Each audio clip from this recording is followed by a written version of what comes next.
જય સ્વામિનારાયણ. શ્રીજી મહારાજ બાપા શ્રી અનંત અનાદિ મહામુક્ત અનાદિ મુક્ત પરમ પૂજ્ય શ્રી નારાયણ મામા, નાનાદિ મુક્ત પરમ પૂજ્ય શ્રી લીલા માસીની દિવ્ય સભામાં બિરાજિત સર્વે મુક્ત મારા કોટાન કોટી વંદન સાતકો ભેદપૂર્વક જય સ્વામિનારાયણ. સાગરમાં અત્યારે સેવાનું પ્રકરણ ચાલે છે. એમાં ત્રીજો મુદ્દો છે. એમાં મામા આપણને કહે છે કે ભગવાન અમુક ઉચ્ચ સાધન દશા વાળા ભક્તોમાં સાત્વિક અહંકાર રાખે છે. હવે સાધન દશા હોય પણ ઉચ્ચ સાધન દશા હોય એટલે આમ આપણને એમ લાગે કે આ બહુ મોટા છે, પણ છતાં પણ એમ કે એમાં આપણને કોક વાર એમ લાગે કે આને આમ આવો અહંકાર કેમ છે, પણ એ ભગવાને પર્પઝફુલી એમનામાં રાખ્યો હોય. શું કામ રાખ્યો હોય? તો જેથી તે સત્સંગમાં સેવાનું કાર્ય કરી શકે. કારણ કે જો ઉચ્ચ સાધન દશા વાળા હોય ને એ લોકોને નીતિમત્તાનું ધોરણ તો પાક્કું હોય, કારણ કે એ લોકો સાધન દશા હોય અને પોતે ભગવાનને પામવામાં અમુક આગળ વધતા હોય તો જ ઉચ્ચ સાધન દશાની ઉચ્ચ સાધન દશાને પામ્યા હોય ને, ચીલા ચાલુ ને એવા હોય તો સાધન દશા હજી આવી જ ન હોય તો એમાં ને નીતિમત્તા ને એ બધા ધોરણો કદાચ આમ તેમ થઈ જાય. પણ એમ કે જો ઉચ્ચ સાધન દશા વાળા ભક્તો હોય અને તો શું કે જે કઈ પણ સેવાનું કાર્ય હોય ને એ પૂરેપૂરું નિષ્ઠાથી કરે અને ભગવાનને ધ્યાનમાં રાખીને કરે. પણ એને એવું હોય કે હું આ કરી લઉં અને એમાં એને ભગવાનને રાજી કરવાનો જ ભાવ હોય, એવું નથી કે બીજો કોઈ ભાવ હોય. પણ એમ કે હું પોતાને એવો કે સેવા કરું તો મને એમ કે મને આવો લાભ મળે, સેવા કરું તો શું કામ? ઈ ભગવાને જ રાખ્યું હોય એટલે જ એને એવા ભાવ થાય. એટલે એમ કે ભગવાન નહીતર સત્સંગ સેવાના કાર્યો કેવી રીતે થાય? જો કારણ કે એમાં એને શું હોય કે ઉચ્ચ સાધન દશાને પામેલા વ્યક્તિ હોય ને એટલે એને ભગવાન પ્રત્યેનો ભાવ તો હોય જ કે ભગવાનનું કામ છે, આ ભગવાનની સંસ્થા છે કે એમાં કે સંસ્થાનું કામ હોય. કારણ કે એવા સેવા કાર્યોમાં જો નિષ્ઠા ને એવું ન હોય ને તો એમાં પછી એ કાર્યમાં કે છે ને કે બરકત ના આવે, એ કાર્ય જોઈએ એવું સરસ ન થાય, એમાં કેટલી પછી ભૂલો રહી જાય ને એ કાર્ય જે રીતે થવું જોઈએ ને એ રીતે ન થાય.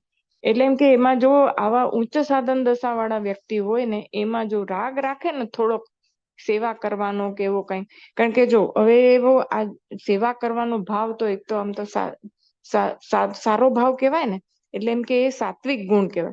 એ સાત્વિક ભાવ છે, સારો ભાવ છે, પણ કે એવો ઈ ભાવ ભગવાનને જ એનામાં રાખ્યો હોય જેના લીધે ઈ ભાવને કારણે ઈ ભગવાનની આવા સેવા સંસ્થામાં રહીને સેવા કાર્ય કરી શકે, જેથી તે સત્સંગમાં સેવાનું કાર્ય કરી શકે. પણ પુરુષ પ્રયત્ન કરીને તામસ, રાજસ અને સાત્વિક ત્રણે અહંકાર ટળી જાય ત્યારે જ પ્રભુનો સાક્ષાત્કાર થાય અને નિર્ગુણ થાય. હવે ભગવાને સાત્વિક રાગ રાખ્યો હોય એ બરાબર છે, પણ આમાં શું કે નિર્ગુણ ક્યારે થવાય? તો કે આ બધા રાજસ તામસ એટલે ક્રોધના રાજસ એટલે આ બધા રાજસિક જે બધા લોભ ને મોહ ને એ બધા હોય. કારણ કે સેવા કાર્ય કરતા કરતા ભલે સાત્વિક ભગવાનનું કાર્ય કરતા હોય એમાં એમ થઈ જાય કે અહીંયાથી આ સારું કામ કરી તો થોડુંક ડોનેશન આવી જાય તો સારું, કે આમ થઈ જાય તો એવું કોઈ પણ ભગવાન માટે પણ કે લોભ થઈ જાય, કોકને વધારે પડતું માન અપાઈ જાય કે ઓછું માન, એટલે અને આ સાત્વિક જે ભગવાનનું કામ છે એ ત્રણેયનો જે અહંકાર છે એનો આમાં શું થાય કે અહંકાર ક્યારે આવે કે પોતે જો નિષ્ઠાથી કામ કરતા હોય. અત્યારે આપણે વાત કરીએ કે હું મારી વાત કરું તો મેં કઈ કામ કર્યું હોય કે હું કઈ મુક્તની કે કોકની સેવા કરતી હોઉં તો અંદર એમ થાય ને કે હા મને ભગવાને સોંપ્યું છે ને હું એ કામ કરું છું, બરાબર. હવે હું આવ્યો એટલે પતી ગયું વાત કે અહંકાર પેઠો.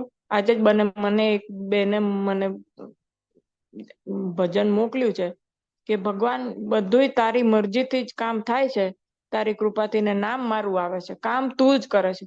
અત્યારે આપણે આમ જોઈએ તો મામા અને મહારાજ ને એ લોકોનું નામ આપણા પાછળથી ખસેડી લઈએ તો આપણો ભાવ પૂછે છે કોણ છે, આપણી શું હેસિયત છે, બરાબર. આપણે આમ વિચારીએ એમ જોઈએ કે આપણે સ્વામિનારાયણ આપણે જો કઈ પણ સેવા કરતા હોઈએ ઈ નામ આપણી આગળથી ખસી જાય તો આ દુનિયામાં કોણ? ભાઈએ ઘણી વખત કહે છે ને આપણા કોઈ બે બોરે ન લે અને જો ભગવાન આપણને પ્રેરણા ન કરે ને ભગવાન ન કામ કરે ને તો શેકેલો પાપડ એ તોડવો હોય ને તો આપણાથી ન તૂટે. આ શું કામ થાય છે? તો કે આ ભગવાન બધું કરાવે છે ને આપણી પાસે એટલે થાય છે. એટલે તો પછી જો આપણે કરતા જ નથી, આપણે ડુઅર જ નથી, તો અહંકાર શેનો? આવી એક જાગૃતતા આપણે હોય કે ભગવાન કરે છે બધું તું અને નામ મારું થાય છે, એટલી તારી ઉદારતા છે કે મારી પાસે તો કઈ મારું તો ઠેકાણું જ નથી. પણ એમ કે આમાં શું છે કે ભગવાનને પામવાનું લક્ષ્ય તો હવે આપણું બધાયનું હોય જ ને. આપણે કારણ સત્સંગમાં આવ્યા છીએ તો ભગવાનને પામવાનું લક્ષ્ય તો આપણું બધાનું છે. બધાને એક તો છે જ કે ના, મારે ભગવાનની, હવે કોની કેટલી પાત્રતા અને કોની કેટલી સમજણ એ પ્રમાણે બધાએ પોતપોતાની રીતે પ્રયત્ન કરે છે. કોકને વધારે સમજણ હોય, કોકને વધારે પાત્રતા હોય તો એ જરાક વધારે આગળ વધતા હોય, કોક ધીમે ધીમે આગળ આવતા હોય. પણ બધાએ આગળ વધવાનો તો આપણે બધા પ્રયત્ન કરીએ છીએ ને કે ના ભાઈ મહારાજને આપણે પામવું છે. કોકને જવાબદારીઓ અત્યારે કદાચ વધારે હોય તો કદાચ ધીમે ધીમે આગળ આવે, પણ અંદર આપણે અંદર જીવમાં તો એ પેસી ગયું છે કે મારે મહારાજને પામવું છે. એટલે એમ, અને પણ પછી શું થાય કે ભગવાન આવી રીતે જ્યારે બધાને કામ કરવા હોય સેવાના, તો આવો સાત્વિક રાગ મૂકે. એટલે લોકોને કદાચ એમ થાય એનું વર્તન અને વાણી ને એ બધું જોઈને કે જો સેવા કરે છે કે આવા બધા કામો કરે છે, એનો અહંકાર કેટલો બધો છે. પણ અરે અહંકાર ભગવાને જ રાખ્યો છે. પણ સાધકે, જે કોઈ પણ સાધક છે, એને મનમાં એવું એક નિર્ધાર રાખવો પડે કે આજે હું કાંઈ સેવા કરું છું એ ભગવાન કરાવે છે એ તો બરાબર છે, પણ મારામાંથી જે આ સેવા કરવાનો ભાવ ને એ બધું જે છે એ જ્યારે જશે, પૂરેપૂરું નીકળી જશે, ત્યારે જ મારું ચૈતન્ય નિર્ગુણ થશે અને ત્યારે જ મને ભગવાનની પ્રાપ્તિ થશે. ભગવાનની પ્રાપ્તિ તો એને સેવા કરવાનો ભાવ છે કે જેને સેવા કરવાનો ભાવ નથી, કે જે કંઈ પણ હોય. નિયમ શું છે? તો નિયમ એક જ છે કે બધા કોઈ પણ અહંકાર તો રાખવાનો નથી. અહંકાર રાખીએ એ સારો સાત્વિક હોય, રાજસી હોય, તામસી હોય, ગમે તે હોય, એ બંધન કરતા તો રહેવાનો જ છે. એટલે એને તો કાઢ્યા વગર છૂટકો જ નથી. કોઈ પણ હોય, આપણે હોઈએ કે બીજા ઉચ્ચ સાધનિક હોય કે હજી સાધન દશામાં હોય ને સાધનની શરૂઆત કરી હોય, જે કોઈ પણ હોય. એટલે શું કે છે કે પણ, અને ઈ ક્યારે નીકળે પાછું, જો એક એક શબ્દ પર આપણે વિચાર કરીએ ને ત્યારે થાય કે ભગવાન રાખે છે બરાબર છે કે સેવા કાર્યો થાય એટલે ઉચ્ચ સાધન દશાવાળામાં એવું સાત્વિક ભાવ રાખે છે કે એને એમ થાય કે હું મહારાજનું બધું કાર્ય કરું ને મહારાજનું સોંપેલું છે એમ માનીને જ હું તો કરું છું ને. પણ શું કે છે, પણ જે સાધનિક છે એને શું કરવાનું છે? પુરુષ પ્રયત્ન કરીને. આના માટે એને પોતે પ્રયત્નો કરવા પડે કે તામસ, રાજસ ને સાત્વિક ત્રણેય અહંકાર ટળી જાય. એના માટે એને પુરુષ પ્રયત્ન કરવા પડે. તો કે પુરુષ પ્રયત્ન એટલે શું? કે સતત જાગૃતિ રાખવી પડે કે આમાં હું ક્યાંય લેવાય નથી જતો ને કોઈ મારા વખાણ કરે છે તો મને સારું લાગે છે. નો ડાઉટ, જ્યાં સુધી આપણે મુક્ત દશાને ન પામ્યા હોય ત્યાં સુધી સ્વાભાવિક છે સારું જ લાગે. ગમે જ 4 માણસ આપણને કે તમારા જેવું સેવા કોઈથી ન થાય અને આપણે તમે ન હો તો અહીંયા સંસ્થાનું શું થાય, એવું જો કોક આપણને કે, અથવા તો આપણા ઘરમાં, આ સંસ્થા બીજી વાત છે, આપણા ઘરમાં એમ કે તમારા જેવું ભજન ભક્તિ કરે ને તમે જે આ વ્યવહાર સાચો છો એવું બીજું કોઈથી ન સચવાય. કારણ કે આપણને મુક્ત દશા હજી નથી આવી. સારું લાગે, એમાં શું છે? અને સારું લાગે પણ ખરું. અને કારણ કે મહારાજે આપણને સાત્વિક અહંકાર રાખ્યો છે તો આપણે અંદર ફૂલાઈ જાય કે હા ભાઈ મેં સારું કામ કર્યું છે. કેમ? પણ જો આપણે ભગવાનને પામવા છે, ભગવાન આવું કે છે, એટલે આમ જોવા જાય તો કેટલું અઘરું કહેવાય ને. કે હું નથી કહેતી, ઘણી વખત ભાઈ એમ કે છે કે તમે કામ કરો છો એટલે તમારા પીઠ ઉપર વજનનો ભારો મૂક્યો છે 10 મણનો, પણ વિચારવાનું શું છે કે મારે જરાય ભાર નથી, હું તો એમનેમ ચાલું છું. શક્ય છે? વજન પાછળ વાંસા ઉપર આટલું બધું વજન હોય વિચારવું કેવી રીતે કે નથી વજન? વજન છે જ ભાઈ, લાગે જ છે, શું કરીએ? એટલે ઈ આટલી અઘરી વસ્તુ છે. પણ છતાં પણ જો ભગવાનને પામવું છે તો આ જે બધા અહંકારો છે કે મેં આ કામ કર્યું કે મારા વગર ન થાય કે એમ, એટલે ઓલું કહેવત નથી કે મારા વગર દુનિયા નહીં ચાલે, એવા લોકોથી સ્મશાન ભરાઈ ગયા છે. એવા લોકો, એટલા બધા લોકો મરી ગયા તો આ દુનિયા તો ચાલે જ છે ને એમ. એટલે અમારા વગર આમ નહીં થાય કે અરે ભાઈ આપણે નહીં હોત, કોક ભગવાન કોક બીજાને પ્રેરણા કરશે. નહીં કરે. ભગવાનને એનું કામ કરાવવું હશે, આપણે નહીં હોય કોક બીજાને પ્રેરણા કરશે, ઈ કરશે, કદાચ આપણા કરતા વધારે સરસ કરે. એટલે આમાં શું છે કે આપણે એક સાધકે શું ભાવ રાખવાનો છે ઈ મામા અહીંયા શીખવાડે છે કે સાધકે શું ભાવ રાખવાનો, તો કે સતત જાગૃત રહેવાનું. કઈ રીતે જાગૃત રહેવાનું કે મારામાં સાત્વિક, રાજસિક, તામસિક બધા જે અહંકાર ભલે ભગવાને કદાચ રાખ્યા છે, પણ જો મારે ભગવાનને પામવું હશે તો આને કાઢ્યા વગર છૂટકો નથી. ઈ નહીં નીકળે ત્યાં સુધી હું આધ્યાત્મિકતામાં હું આગળ નહીં વધી શકું. એટલે નિર્ગુણ તો આપણે થવું જ પડશે. નિર્ગુણ થયા વગર, કારણ કે ઓલી ચૈતન્ય મૂર્તિ જે ભગવાનની મૂર્તિ છે સંપૂર્ણ નિર્ગુણ છે, તો નિર્ગુણ સાથે જ નિર્ગુણની એકતા થાય. આપણા મામા મહારાજ કે છે ને, તલભાર કસર નો રહે. હવે તલભાર કસર હોય તો ત્યાં એકતા જ થતી નથી. એટલી કસર હોય તો એકતા નથી થતી. બોલો હવે ઈ કેટલું, તલનું ભાર કેટલું, એક તલનો દાણાનું વજન કેટલું હશે, એટલી એક કસર હોય તો વાં એકતા જ નથી થતી. તો હવે આપણે કે નિર્ગુણ સાથે જ નિર્ગુણ, એટલે કે છે ને વચનામૃતમાં આવે છે ને કે દેવ જેવો પવિત્ર થઈને દેવની પૂજા કરે ત્યારે એ પૂજાને દેવ અંગીકાર કરે છે. ત્યાં સુધી તો અંગીકાર જ નથી કરતા.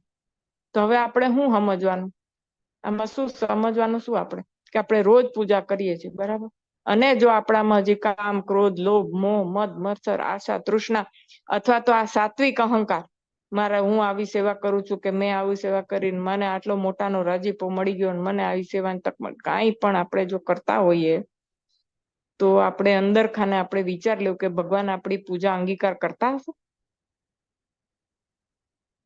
તો હા માં જવાબ આવે તો બરાબર છે, ના માં જવાબ આવે તો શું કરવાનું? જો જવાબ આપણને ના માં આવે કે આપણામાં આ બધું છે, હજી નિંદા રસ આપણને ગમે છે, કોકની બીજાની નિંદા કરવી હોય તો એવા રસથી કરીએ કે પછી તો એને આમ કર્યું, પછી તો એનો તો સ્વભાવ આવો છે.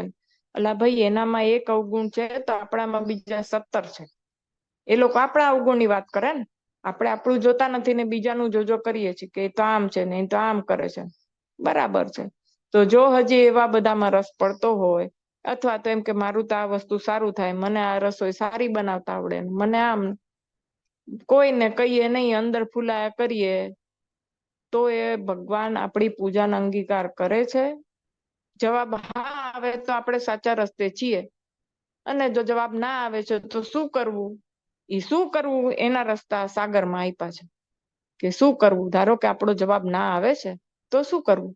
તો કે છે પુરુષ પ્રયત્ન કરવાના. પુરુષ પ્રયત્ન કરવા માટે શું કરવાનું? તો કે સતત જાગૃત રહેવાનું, જાણપણા રૂપી દરવાજે સતત ઉભા રહેવાનું. મારામાં પેસી તો નથી જતું, મારામાં પેસી તો નથી જતું, એ બધું. હવે શું કે છે, એ નિર્ગુણ થાય. સાત્વિક અહંકાર પણ બંધન કરતા છે. હવે કે છે અહંકાર ટળી જાય ત્યારે જ પ્રભુનો સાક્ષાત્કાર થાય અને નિર્ગુણ થાય. આ બધા અહંકાર ટળી જવા જોઈએ તો નિર્ગુણતા આવે ને તો ભગવાનનો સાક્ષાત્કાર થાય. કારણ કે ઉચ્ચ સાધન દશા વાળો છે એટલે ભગવાનની પ્રાપ્તિ થઈ શકે એમ છે, કારણ કે સાધન કરતા કરતા ઘણી ઉચ્ચ સ્થિતિને પામ્યા છે. પણ એટલે હવે એનો અર્થ એમ થયો કે તો પણ આવા રાગ ભગવાન રાખે છે એમ થયું ને. એટલે એને એવા રાગે એને પાછા પુરુષ પ્રયત્ન કરીને જ કાઢવાના છે. એને જયારે પુરુષ પ્રયત્ન કરે ત્યારે ભગવાન એમાં કૃપા પાડે છે અને ભગવાન એમાં કાઢે છે. કારણ કે ઉચ્ચ સાધન દશાને પામેલા છે એટલે ભગવાન તરત જ એની પ્રાર્થનાનો સ્વીકાર કરે છે.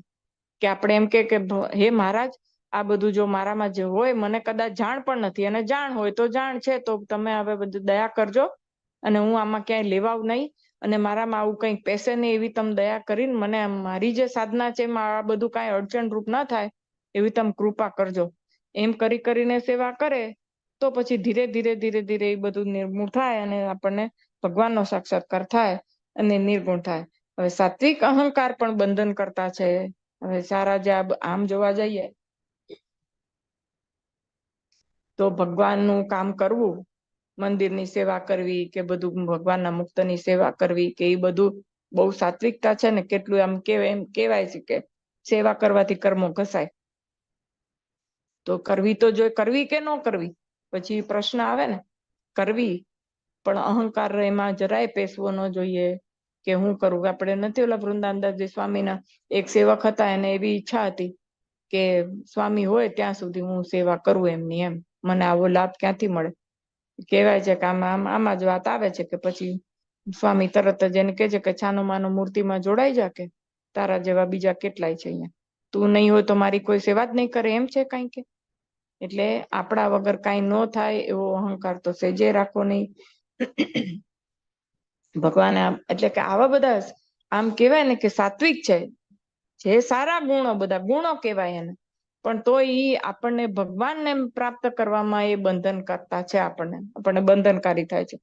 તે પ્રભુની ભક્તિથી, ધ્યાનથી તથા સત્સંગ સેવા આદિ સદ પ્રવૃત્તિથી ઉત્પન્ન થાય છે. બોલો હવે શું કે છે કે આ બધું સાત્વિક અહંકાર પેદા કેવી રીતે થાય? તો કે પ્રભુની ભક્તિ કરીએ. જોવા જાય તો ભક્તિ કરીએ તો અંદર અંદર કે છે ને, આજે મારે ધ્યાન બહુ સરસ થયું, ભલે ને આપણે કોઈને નથી કેતા, એમ કે ને કે બધાને કે ન કરવું તો અહંકાર ઉત્પન્ન થાય, નથી કેતા ચાલો, પણ અંદર ને અંદર ફૂલાઈ જાય બોલો તો એ અહંકાર કહેવાય છે. કે ધ્યાનથી મારે ધ્યાન સરસ થાય છે, એટલે શું એવા વિચાર કરવા નો એક પ્રશ્ન છે ને કે હારું ધ્યાન સારું થાય છે, એવા વિચાર નહીં કરવાના. વિચાર કરવાના, પણ બધું ભગવાનને સમર્પિત કરી દેવાનું કે મહારાજ તમે ધ્યાન કરાવો છો ને ત્યારે મારાથી થાય છે, બાકી મારાથી મારી કોઈ લાયકાત નથી, મારામાં કોઈ આવડત નથી. એટલે શેકેલો પાપડ, હવે શેકેલા પાપડને તોડતા કેટલી વાર લાગે? એટલું ન તોડી શકાય, એટલી આપણામાં એટલી શક્તિ નથી. જો ભગવાન ન કરાવે તો ન થાય. એટલે કરતા હરતા ધરતા સ્વામી પોષક એ બધું કોણ છે? તો કે મહારાજ સંવર્ધક, બધું ઈ છે. આપણને જે કાંઈ પણ કરાવે છે ઈ જ કરાવે છે. એટલે એનો અર્થ એવો નથી કે હે મહારાજ તમે ધ્યાન કરાવશો તો મને થશે, નહીતર તો હું તો આ બેઠી, એમ નહીં. પુરુષ પ્રયત્ન તો કરવાના છે. એટલે એ ઓલી જ વાત છે કે 10 મણનો ભાર ઉચકીને પછી મનમાં વિચારવાનું કે હું તો હળવી ફૂલ છું, મેં કાંઈ ભાર નથી ઉચકો. એટલે હવે આ સાત્વિક અહંકાર આવે છે ક્યાંથી? મામા કે છે તો કે ભક્તિ કરે એમાંથી આવે, ધ્યાન કરે એમાંથી આવે, ને સત્સંગ સેવા આદિ સદ પ્રવૃત્તિથી ઉત્પન્ન થાય છે. બોલો હવે સત્સંગ સેવાની સદ પ્રવૃત્તિ કરે, ધ્યાન કરે, ભક્તિ કરે, મહારાજની ભક્તિ કરે તોય આવો સાત્વિક અહંકાર પેદા થઈ જાય છે. તો હવે એનું કરવાનું શું? તો કે તેવો સાત્વિક અહંકાર કેવી રીતે ટળે? પાછા રસ્તા બતાડે છે ભગવાન કે શું કરવાનું છે. તો કે મામા શું કે છે કે સાંખ્ય જ્ઞાને કરીને બધા આવરણોથી રહિત થઈ ચૈતન્યમાં પ્રભુના દિવ્ય સ્વરૂપનો સાક્ષાત્કાર કરે ત્યારે જ ટળે. હવે સાક્ષાત્કાર થઈ ગયા પછી બાકી શું રહે? આમ જોવા જઈએ તો ચૈતન્યમાં મહારાજનો સાક્ષાત્કાર થઈ ગયો પછી શું બાકી રહે? એટલે અને સાક્ષાત્કાર ક્યારે થાય? ચાલો આપણે એમ કે છે ને કે આ હોય તો આ થાય ને આ હોય તો મેં ગોળ વિશેષ સર્કલ છે. નિર્મળ થાય ત્યારે સાક્ષાત્કાર થાય, સાક્ષાત્કાર થાય ત્યારે નિર્મળ થવાય. બે વસ્તુ અરસ છે, એવું છે. પૂરેપૂરું નિર્મળ ક્યારે થવાય? તો કે મહારાજનો સાક્ષાત્કાર થાય ત્યારે. તો કે મહારાજનો સાક્ષાત્કાર ક્યારે થાય? તો કે નિર્મળ થાય ત્યારે. એટલે બે વસ્તુ વાયસા વરસા ચાલ્યા રાખે. એટલે આપણે આપણું કામ શું? તો કે ભાઈ સમજાવે છે ને કે નિષ્ઠાપૂર્વક આખી જિંદગી ભગવાનને પ્રસન્ન કરવાના સાધનો કર્યા કરવા. અમૃતસરિતામાં મામા એક જગ્યાએ એમ કે છે ને કે તમે આજે ને આજે બધું કરી દો એવું તો અમે કહેતા નથી. તમારી મરજીમાં આવે ત્યારે હે મહારાજ તમે કરજો, અમે તમારા પ્રસન્નતાના સાધન નિસ્વાર્થ ભાવે કરીએ છીએ. તમને મરજીમાં આવે આજે ને આજે અમને તમે સુખ આપો એવું નથી કહેતા. ભલે દેહને અંત આપો તમે જ્યારે, પણ અમને જેવા આવડે એવા, અમને જેવું જ્ઞાન થયું છે એવું બધા તમે મુક્તોએ જે અમને શીખવાડ્યું છે એ પ્રમાણે આગળ વધવાનો અમે નિષ્ઠાપૂર્વકનો પ્રમાણિકપણે, ભાઈ શબ્દ વાપરે છે પ્રમાણિકપણે, એમાં કોઈ ગાળિયા કાઢવાના નહીં. પ્રમાણિકપણે નિષ્ઠાપૂર્વકના જો આપણા પ્રયત્ન હોય ને તો ભગવાન એમ પાછા બહુ દયાળુ છે. આવી બધી શરતો મૂકે છે પણ છતાં પણ એ દયાળુ છે. જો આપણે આપણા પ્રમાણિકપણે આપણા પ્રયત્નો થતા હોય ને તો એ આપણને મદદ કર્યા વગર રહેતા નથી. ક્યાંક ને ક્યાંક પ્રેરણા કરે, આપણને એમ ખબર પડી દે કે હજી મારામાં આ ભર્યું છે, મારામાં ઓલું ભાઈ. ઈ ભાઈ એમ કે છે કે, અને મામા એવું કહેતા હતા કે જે આપણને આ દેખાય છે ને કે મારે ભગવાન ભજવામાં કે મારે ભગવાનની પ્રાપ્તિ કરવામાં આ મને નડતર રૂપ છે, એ સૌથી મોટી કૃપા છે. સૌથી મોટી કૃપા જ ઈ છે કે મને આ ખબર પડે છે. કારણ કે ઈ ખબર પડે તો જ આપણે એને દૂર કરીને આગળ વધી શકીએ ને, નહીતર આગળ વધીએ કઈ રીતે? આપણને જો ખબર જ ન પડતી હોય કે મારામાં શું છે, ઈ વસ્તુ જો ખબર પડે એનો અર્થ ઈ છે કે એનું જ્ઞાન થયું આપણને. કે જ્ઞાન થયું તો પછી આપણે એને દૂર કરવાના બધા રસ્તા શોધીશું કે હું શું કરું તો હું આ વસ્તુ જે મારામાં રહી છે એને હું દૂર કરું. અને જો આપણે નિષ્ઠાપૂર્વકના પ્રયત્ન કરીને આપણને કદાચ એનું જ્ઞાન ન હોય ને તો મહારાજ કોઈક એવી વ્યક્તિને મેળવી આપે, અથવા તો આપણને એવું વાંચવામાં આવે, એવા શાસ્ત્રોનું વાંચન થઈ જાય, કોક આપણને એવું ક્યાંક ને ક્યાંક એનો જવાબ મળી જાય, કાંઈક ને કાંઈક ભગવાન સહાય કરે છે. એવું નથી કે ભગવાન આપણને આમ સામ છોડી દે છે. એટલે આવું થાય. અને જયારે આવું એટલા આપણે આવા નિર્મળ થઈએ અને આ બધું ક્યારે ટળે તો કે ભગવાનનો સાક્ષાત્કાર થાય પૂરેપૂરું તો ત્યારે જ ટળે. બાકી પણ હવે ધારો કે નથી ટળ્યું તો શું થશે? આપણે આમ કહે ને કે હવે નિર્મળ ન થઈએ ત્યાં સુધી સાક્ષાત્કાર ન થાય, સાક્ષાત્કાર ન થાય ત્યાં સુધી નિર્મળ ન થવાય, તો શું કરવાનું? તો ઈ જ છે કે કરવાનું ઈ જ છે કે આપણે ધારો કે સાક્ષાત્કાર નથી થયો અને આપણે કરીએ છીએ તો શું થાય કે આગળ વધાય. આપણે સાધના પથ પર આગળ વધ્યા કરીએ ધીરે ધીરે ધીરે ધીરે કરતા. એટલે ઈ વસ્તુ તો થાય જ. પછી કોક ને કોક મુક્તના આશીર્વાદ મળે, આપણને ખરું જ્ઞાન થાય કે એક્ઝેક્ટ હજી આપણે શું છે કે આ બધું વાચ્યાર્થ છે કે આપણે આમ કહીએ કે હા મારે અહંકાર નથી રાખવાનો, પણ ખરેખર અહંકાર કઈ રીતે નથી રાખવો ને એ હજી આપણને આવડતું નથી. આપણને એમ થાય કે હા મારે નથી માનવાનું, અલા પણ અંદર મનાય જ જાય છે. કોક જરાક બે શબ્દ કહે છે તો આપણે ફૂલાઈ જાય છે, આનંદ આવે છે. અને ઈ થઈ જ જાય, સ્વાભાવિક છે. કારણ કે છે ને સાક્ષાત્કાર ન થાય ત્યાં સુધી ટળતું નથી, ટળાય નહીં ત્યાં સુધી સાક્ષાત્કાર નથી થતો. એટલે આ બે વસ્તુ છે એટલે ઈ થઈ જ જવાની છે. પણ ઈ થઈ જાય એટલે આપણે આ પ્રયત્નો કરી રાખવાના, મહારાજને પ્રાર્થના કર્યા રાખવાની ને આપણે નિષ્ઠાપૂર્વક આ સાધકનું વાત છે. એટલે સાધકે શું કરવાનું છે તો કે સાધકે આ વસ્તુ કરવાની છે. હવે એના પછીનો મુદ્દો છે, ચોથો મુદ્દો છે કે સત્સંગ વિકાસના કાર્ય તથા જ્ઞાન પ્રચાર જેવા સેવાના કાર્યો કરવામાં પણ મુમુક્ષુએ એક વિવેક રાખવો. કેવળ કાર્યરૂપ ન થતા કારણ એવા જે મહાપ્રભુજી તેમના દિવ્ય સ્વરૂપના અખંડ અનુસંધાન સાથે તે મૂર્તિમાં પ્રતિલોમ વૃત્તિ રહે એવો નિરંતર અભ્યાસ રાખી સેવારૂપ કાર્યો કરવા. હવે જો સત્સંગ વિકાસના કાર્ય કરીએ અને આપણને મામાએ અમૃત સરિતામાં કીધું છે કે આ ભગવાનનું જે સર્વોપરી તત્વજ્ઞાન છે એ તો બધાને સમજાવવું. એના માટે સૌથી પહેલા એમ કે પહેલા પૂરેપૂરું આપણે અભ્યાસ કરવો, આપણે પહેલા પૂરેપૂરું સમજી લેવું કે જેથી કોઈક સામે આપણને પ્રશ્ન પૂછે તો આપણે એને બરાબર એકને એક બે જેવી વાત કરીએ કે સામેવાળો નિરુત્તર થઈ જાય, એને બીજો જવાબ ના મળે, એવું આપણે કરવું. તો સેવા કરવાની તો વાત કીધી જ છે, તો આપણને એમ થઈ જાય ને કે હા હા મામાની આજ્ઞા છે, મહારાજે કીધું છે તો આપણે આ તો કરવું. અને વાત એ સાચી છે કે બાપા એ કહેતા હોય કે એક જીવને ઉગારે તો અનંત બ્રહ્માંડ ઉગારે એનું ફળ મળતું હોય. આપણા મગજમાં આ બધું વસ્તુ બેઠી હોય એટલે આપણે કે પણ શું કરવાનું કે છે કે સાધકે શું કરવાનું તો કે આપણે આ બધા કાર્યો કરવાના તો છે, નથી કરવાના એવું નથી, પણ હવે એમાં પછી કાર્યરૂપ ના થઈ જવાનું હોય કે આપણે એમ કહીએ કે આજે વાગ્યા, આજે આને સત્સંગ કરાવ્યો, આજે ઓલાને સત્સંગ કરાવ્યો, આજે ઓલી સભામાં ગયા, આજે અહીંયા ગયા. ટૂંકમાં ઈનું ઈ જ કર્યા કરી અને ધ્યાન કરવાનું, આપણે અંતર્વૃત્તિ કરવાનો જો સમય ન મળે મામા કે છે તો એ બધું નિરર્થક જાય. એટલે ટૂંકમાં આપણી પ્રગતિ એમાં ન થાય. લોકોને તો કેટલો લાભ મળી જાય કારણ કે આપણે સમજ્યા હોઈએ અને આપણે એ સમજીને બીજાને જ્ઞાન આપીએ એટલે બધાને એમાં તો લાભ મળે, આગળ કઈ રીતે વધવું એનું જ્ઞાન મળે. પણ આપણું પ્રોગ્રેસ શું પોતાનો સ્વનો એટલે શું કે છે મામા કે ખાલી ઈનું ઈ જ કાર્ય કરવાનું એવું નહીં, પણ મહાપ્રભુજીના દિવ્ય સ્વરૂપના અખંડ અનુસંધાન સાથે તે મૂર્તિમાં પ્રતિલોમ વૃત્તિ રહે એવો નિરંતર અભ્યાસ રાખી સેવારૂપ કાર્ય કરવા.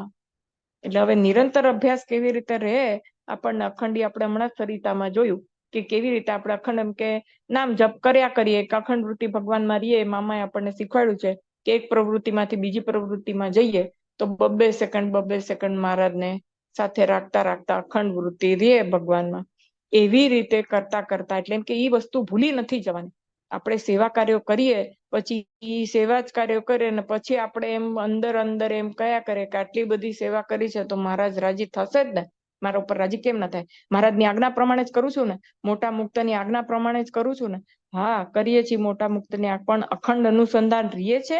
આપણે આપણી જાતને પૂછવાનું કે જ્યારે કે કાર્યરૂપ થઈ જવાય છે કે કાર્ય જયારે કરું છું ત્યારે મહારાજની મૂર્તિનું અનુસંધાન રહે છે, નથી રહેતું, ભૂલી જવાય છે. આપણે હજી શું કામ ભૂલી જવાય છે?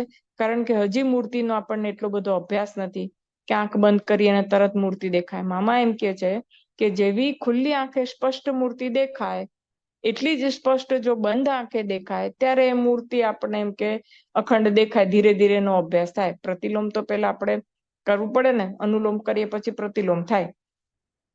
એટલે પેલા સન્મુખ ભાવમાં ટૂંકમાં સન્મુખ ભાવમાં જે મૂર્તિ છે એકદમ પાકી કરી લેવી પડે આપણે. પછી જ આપણે અંતરમાં આપણે એ મૂર્તિને પલટાવીને જોઈ શકીએ. એટલે ઈ અખંડ અનુસંધાન રાખતા રાખતા આપણે સેવા કાર્યો કરવાના છે. એક સાધકે કઈ રીતે સેવા કરવી ઈ આપણને અહીંયા શીખવાડે છે કે જેણે પોતાનું લક્ષ્ય ભગવાનને પામવાનું રાખ્યું હોય તેવા સાધકે, કારણ કે જો સેવા એવા જેણે લક્ષ્ય રાખ્યું છે ભગવાનની મૂર્તિ પામવાનું, એને પોતાના કર્મો તો ઘસવા પડે કે નહીં? કે બધું જે પોતાને નિર્મળ થવું હોય તો શું કરવાનું? તો કે નિર્મળ થવું હોય તો મોટા મુક્તની સેવા કરવી, સંસ્થાની સેવા કરવી, એ આપણે આગળ જ જોયું. અને આની પહેલાના જે મુદ્દા, બીજો મુદ્દો છે એના માટેનો છે. તો કે ઈ બધું કરવું, પણ ઈ બધું કેવી રીતે કરવું? હવે સૌથી પહેલું જ આપણને કીધું કે સેવા કરવાથી કર્મ ઘસાય છે અને સેવા કાર્ય સૌથી ઉત્તમ છે. એનાથી તમે ભગવાનમાં ઝડપથી આગળ જોડાઈ શકો છો. પણ હવે સેવા કઈ રીતે કરવી એનું જે ઝીણું ઝીણું બધું વિવરણ છે ને એ મામા આપણને અહીંયામાં શીખવાડે છે કે એક સાધક હોય એને કેવી રીતે સેવા કરવાની. કે પછી સેવા તો કરવાની છે પણ ભગવાનને વિસરીને નથી કરવાની. અખંડ અનુસંધાન રે એનો અભ્યાસ પાડવાનો છે કે કોઈ પણ કાર્ય કરતા કે સેવા કરતા ભગવાનને સેજ પણ ભૂલી જવાના નથી. કારણ કે પછી શું થાય કે આપણને બોલવાનું તાન થઈ ગયું હોય, બધો અભ્યાસ થઈ ગયો હોય, પછી આપણને બાયહાટ થઈ જાય. એટલે પછી જરા કામ તેમ થાય એટલે આપણે બોલવા તો માંડીએ, બધાને સમજાવવા માંડીએ ફટાફટ, કારણ કે આપણું રોજની પ્રવૃત્તિ હોય. અથવા તો સેવા કાર્ય કરતા હોઈએ, કંઈક તો કઈ રીતે કરવું, મેનેજમેન્ટ આપણને સરસ આવડી જાય. કારણ કે રોજનું થયું, આપણે રસોઈ કરતા હોઈએ તો રોજની રસોઈ આપણે હોય દાળ ભાત શાક રોટલી, એમાં કઈ આપણને કોઈને પૂછવા પણ રહીએ છે? આપણે રોજ કંઈક નવી આઈટમ બનાવી હોય જે આપણને ના આવડતી હોય ત્યારે આપણે કોકને પૂછવા પણ રહીએ કે આનું કેમ કરું, શું કરું? રોજે રોજ દાળ ભાત શાક રોટલી કોને પૂછવા પણ રહીએ છે? એટલે આપણને કેટલો એનો કેફ હોય કે આમાં હું હવે, આ તો આપણને આવડે છે એમ. એટલે જયારે પછી એનો અભ્યાસ થઈ જાય એટલે એમાં પછી શું થાય કે તરત જ આપણે અત્યારે બોલીએ, અમે લોકો બોલ્યા જ કરીએ છીએ ને, ક્યારથી બોલીએ છીએ. એમાં ભગવાન આપણને યાદ રહીએ છે કે બોલવાનું તાન, કે હું સરસ બધાને સમજાવી દઉં, કે હું બધાને આમ કરી દઉં, એવું જે તાન છે મારા જેવું સરસ સમજાવી ન શકે. હું સમજાવું ને તો સામા માણસને તરત જ સમજાય જાય, એને હા પડે ને મારી વાત તરત મનાઈ જાય. ઈ જે બધું હોય છે ને ઈ ઊંડે ઊંડે કે છે ને કે એને અહંકાર જ કહેવાય. આ મામાની ભાષામાં આપણે આમ વિચારીએ ને તો તમે કોક આપણને કે તમે સરસ સમજાવો છો, એટલે આપણે આમ ભલે ને કઈ બોલીએ ની અંદર ખાને એમ થાય કે હા જો મારી વાત એને ગમે છે, વાર્તા પૂરી, અટકી ગયા. સાધન દશામાં તમે આગળ વધવાના નથી. એટલે જે કઈ પણ આપણે કરતા હોઈએ, મામાનું કેવું અહીંયા આપણને એમ જ છે કે કઈ પણ કરતા હોઈએ તો અખંડ અનુસંધાન ભગવાનનું રે અને પછી આપણે સેવા કાર્ય કરીએ. એટલે મને તો એમ લાગે કે પેલા એવા લાયક થવું પછી સેવા કાર્યમાં જોડાવવું, એમ કરવું કે હવે આપણે કોકને પૂછવું પડે કે સેવા કરતા કરતા એવા લાયક થઈએ. પાછું એ બે ભેગું છે કે સેવા કરતા જઈએ અને કર્મ ઘસાય તો નિર્મળ થઈએ પછી આપણે એવા થઈએ કે પેલા કારણ કે નિર્મળ થવા માટે નવનેજા પાણી ઉતરે. એટલે ધીરે ધીરે મામા કે છે ને કે બંને વસ્તુ સાથે રાખવાની. કોઈ એક વસ્તુ એમ કે બધું પ્રવૃત્તિ છોડી દઈને એમ કે મારે તો ભગવાન જ ભજવા છે. એટલે કોક તાનમાં કેટલાય એવા કિસ્સાઓ હોય છે કે તાનમાં આવીને નોકરી છોડી દે, મારે તો બસ હવે ભગવાન જ ભજવા છે. અને બધું કે છે હું ખાઈ શકું એટલા પૈસા છે, હવે મારે વિશેષ કઈ જોઈતું નથી. અને પછી કારણ કે પ્રવૃત્તિમાં અનંત જન્મથી પ્રવૃત્તિ કરી હોય, અચાનક જ નિવૃત્તિ પકડીને બેસી જાય, પ્લાનિંગ કઈ કર્યું ના હોય, અને પછી ધ્યાન તો તરત તો થાય નહીં. એવી કોઈ સેવા કરી ના હોય કે ચૈતન્ય નિર્મળ થયો ના હોય. હવે નિર્મળ થયા વગર પછી તમને જેવા શાંત બેસીએ ને એટલે અંદરથી બધા કચરા નીકળે બારે. એમ કે છે ને કૂવો ખોદે તો સૌથી પહેલા તો બધા જે કોથળી બોથડી કચરા જમીન ઉપર હોય ને એ જ બધા નીકળે. શરૂઆતમાં તો એવું જે દબાયેલું હોય એ જ બધું નીકળવાનું છે. એટલે વૃત્તિઓ બધી એવી ઉછાળા મારે ને પછી કંટાળે. એટલે પછી થોડુંક ટીવી જોશે ને થોડુંક બારે ફરવા જાય ને બીજા લોકો ફ્રેન્ડ્સ ને મળે ને આ કરે ને તે કરે. એમાં એમ કરતા કરતા અથો ભ્રષ્ટ ને તથ્થો ભ્રષ્ટ એવું કે ને, ના આ લોકમાં કઈ કરી શકે સરખું વિકાસ ને કઈ એચિવમેન્ટ કરી શકે, ના આધ્યાત્મિકતામાં કશું એચિવમેન્ટ કરી શકે. એટલે મામા હંમેશા એવું આપણને સમજાવે છે કે બંને વસ્તુ એક સાથે કરતા કરતા પછી હમણાં જ આપણે સરિતામાં વાંચ્યું ને કે ધીરે ધીરે પછી પ્રવૃત્તિ ઓછી કરીને આ પ્રવૃત્તિ વધારતા જવાનું છે, ભગવાન ભજવાની. પણ અચાનક જ તમે ધડ લેતું નોકરીમાંથી રાજીનામું આપી દો કે ધંધામાંથી, અને પછી અચાનક જ ઓલી વૃત્તિ એમ કે મારે તો હું ભગવાન ભજી લઈશ, તો નથી ભજાતું. પછી માણસને એવો કંટાળો આવે કે ન એ સરખું ધ્યાન પણ કરી શકે કે ન ભગવાન. કારણ કે જેવું બેસે મન શાંત કરે, કારણ કે ઉત્સાહમાં ઉત્સાહ મહિના 2 મહિના કે 6 મહિના બહુ તો વરસ, કરે રાખ્યું હોય, પણ પછી કઈ પ્રાપ્તિ થાય ને એટલે મન એવું છે ને કે પછી કંટાળો આવે એને, કારણ કે કંઈક અંદર, અને ઓલું શું આ લોકમાં તો શું હોય કે ધારો કે 1 મહિનો કામ કર્યું કે 4 વર્ષ કામ કર્યું તો પ્રમોશન મળે, પગાર વધારો મળે, એટલે જે પોતાનું કામ છે એનો તમને દેખાય છે, લાભ મળે છે, એટલે દેખાય છે કે હા હું સારું કામ કરું છું. આમાં તો સાધના પદ તો એવો છે કે કદાચ સાવ છેલ્લે ભગવાન રાજી થઈને કંઈક આપે, ન પણ આપે, ભગવાનની મરજી, વચમાં દેખાડે નહીં તો શું કરવાનું. એટલે ધીરજતાનો ગુણ એટલો બધો આવશ્યક છે સાધના પથ પર, કંટાળ્યા વગર. મહારાજે વચનામૃતમાં એમનેમ લખી નાખ્યું 5 વર્ષ થાય, 20 વર્ષ થાય, 50 વર્ષ થાય કે 100 વર્ષ થાય તો પણ ધીરજ ખોવી નહીં અને ભગવાનનું ભજન સ્મરણ કર્યા કરવાનું. હવે એવી ધીરજ આપણને ન રહી અને પછી કંટાળો આવે એટલે પછી મન તો છે જ, એ તો ઈઝી રસ્તા શોધે છે, કારણ કે ઓલું ધ્યાન માર્ગમાં તો એને પોતાની વૃત્તિને સંકોચન કરીને બીજા વિચારોને બંધ કરવાનું કેટલું કરવાનું હોય છે, એટલે એ વસ્તુ તો એને આમે અઘરી પડે. પછી બીજું ત્રીજું જે સસ્તું હોય ને એ કર્યા રાખે, પછી શિબિરો ભરે ને પછી મનને સંતોષ આપે, સમયમાં જયા કરે ને, કે પછી કાં તો આવા સેવા કાર્યો શોધી લે ને એવું, એમ કે હું તો ભગવાનનું જ કામ કરું છું ને એમ કરીને સંતોષ પામે છે.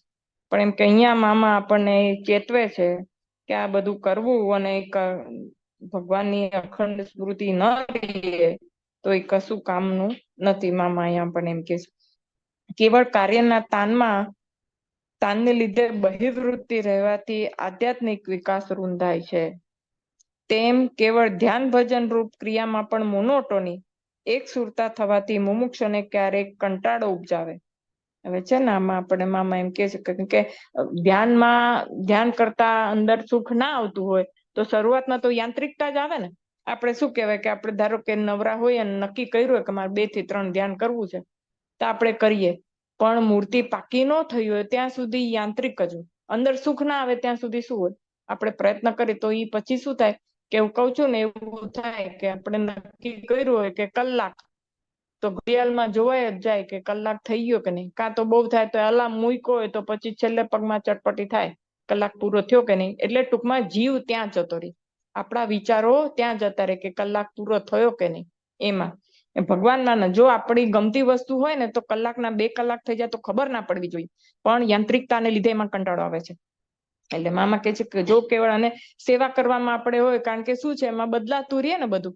આપણે ધારો કે અત્યારે મંદિરમાં કોઈક સેવા કરતા હોઈએ તો એક પછી એક ક્રિયાઓ બધી બદલાયા કરે, મંદિર ધોવાનું હોય કે બધી સાફ સફાઈ કરવાની હોય તો એક જગ્યા સાફ કરી લીધી પછી બીજી જગ્યા તરત જ ક્રિયા જગ્યા બદલાઈ ગઈ. ધારો કે સિંહાસન સાફ કરતા હોય તો એક થાંભલો કર્યો, બીજો થાંભલો કર્યો, ભગવાનને વાઘા પહેર્યા, દરેક ક્રિયા બદલાય છે. એટલે ક્રિયા બદલાય છે એટલે મન ચંચળ છે, એટલે એનું મન બીજી વૃત્તિઓમાં તરત જ ઓલું એંગેજ થઈ જાય છે. એક વૃત્તિ ભૂલી જાય, એક પ્રવૃત્તિ બીજી વૃત્તિમાં અટવાઈ જાય, એ પૂરી થાય ત્યાં ત્રીજી પ્રવૃત્તિમાં અટવાઈ જાય, એટલે એને એમાં કંટાળો નથી આવતો, કારણ કે એક સુરતા નથી આવતી. હવે ધારો કે આપણને અત્યારે એમ કે આ એક થાંભલો છે સવારથી સાંજ સુધી એને જ લુયા કર, એને જ સાફ કર્યા કર, તો શરૂઆતમાં આપણે શું કરશું, ધારો કે કોતરણી હોય તો એક કોતરણી નામ ધીરે સાફ કરશું, 2 કલાક કર્યા, પછી આખો દિવસ એક જ થાંભલાને સાફ કરવાનું કે પછી શું થાય, કંટાળો આવે ને. આપણને એમ થાય કે હવે કરી લીધો ભાઈ, હવે શું બધુંય સાફ થઈ ગયું, એને સ્પ્રે મારીને સાફ કરી લીધો અને બધુંય કરી લીધું, હવે શું કરવું, એમ પછી યાંત્રિકતા થઈ જાય છે. એમ જ્યાં સુધી આપણને ભગવાનની મૂર્તિનું આપણને અનુસંધાન નથી ને એને અભ્યાસ નથી પડ્યો ને ત્યાં સુધી યાંત્રિકતા આવી જાય છે. એટલે મામા અહીંયા આપણને એમ કે છે કે જો ખાલી કાર્યનું તાન રહે ને તો પછી આધ્યાત્મિક વિકાસ નથી થતો. આપણે કાર્યનું તાન થઈ જાય છે અને આધ્યાત્મિક વિકાસ એનું રૂંધાઈ જાય, ત્યાં બંધ થઈ જાય છે. તેમ કેવળ ધ્યાન ભજન રૂપ ક્રિયામાં પણ મોનોટોની એકસુરતા થવાથી મુમુક્ષુને ક્યારેક કંટાળો ઉપજાવે. કારણ કે જો મોનોટોની થઈને ખાલી આપણે ભગવાનની સામે મૂર્તિ સામે કલાક સુધી બેઠા જ રહીએ આંખો ખોલીને તો આધ્યાત્મિક પ્રગતિ ન થાય. ધારો કે આપણે કદાચ કોઈક વિચાર ન પણ કરતા હોઈએ પણ યાંત્રિક રીતે ભગવાનની મૂર્તિ અંદર અંતરમાં દેખાય છે કે નહીં એ પ્રયત્ન ખાલી બસ, અને રોજ પછી આપણા મનને ભલે કોઈ બહાર કોઈને કહેતા નથી પણ અંદર અંતરમાં હું તો કેટલા વર્ષોથી 1 કલાક ધ્યાન મારું તો પાક્કું જ, અરે પણ પાક્કું હોય તો ક્યાંક તો આગળ વધેલા દેખાય ને, આપણને કેટલી મૂર્તિ યાદ રહી એ આપણે આપણી જાતને તપાસ કરવી પડે ને, કે ચાલો 1 મહિનાથી કરું છું તો કયું મહારાજનું અંગ તાદ્રશ્ય થઈ ગયું કે આંખ બંધ કરું મને એ આંખ જેવી ખુલ્લી આંખે સ્પષ્ટ દેખાય છે એવું દેખાય છે, એવું થાય છે આપણને. જો નથી થતું તો ક્યાંક ભૂલ છે, ક્યાંક તપાસ કરવી પડે કે સારું છે ક્યાં અમારી ભૂલ. અને જો નથી આપણને યાદ રહે છે તો બરાબર છીએ, આપણે સાચા રસ્તેથી ચાલો આગળ. પણ એમ કે એક મામા કે છે એટલે એક સુરતા આવવાની નક્કી કે છે મામા અહીંયા. થવાથી મુમુક્ષોને ક્યારેક કંટાળો ઉપજાવે, સાધન દશા હોવાથી નીરસતા પણ જન્માવે. સાધન દશા છે, હજી આપણને કોઈ પ્રાપ્તિ નથી એટલે પછી નીરસ થઈ જવાય. પછી એમાં આપણને અત્યારે આપણે કહું છું ને, કલાક હોય તો ઘડિયાળમાં જોવાઈ જાય, અથવા તો આપણે ઉઠી જ જઈએ, કાં તો માંડ કલાક પૂરો કરીએ. જેવો કલાક પૂરો થાય એટલે ઊભા થઈ જાય કે હા મેં નક્કી કર્યું તું, એ મારો કલાક પૂરો. પણ કલાકનો 1.5 કલાક થઈ જાય છે અને આપણને ભાન નથી રહેતું, એવું થાય છે ના નથી રહેતું. એટલે પછી શું થાય કે આવું રોજે રોજ થાય, પછી નીરસ થઈ જવાય. પછી કોક વાર કઈક કામ આવે ને તો એમ થઈ જાય કે આજે ધ્યાન નથી કરવું, હવે કાલે કરી લઈશ.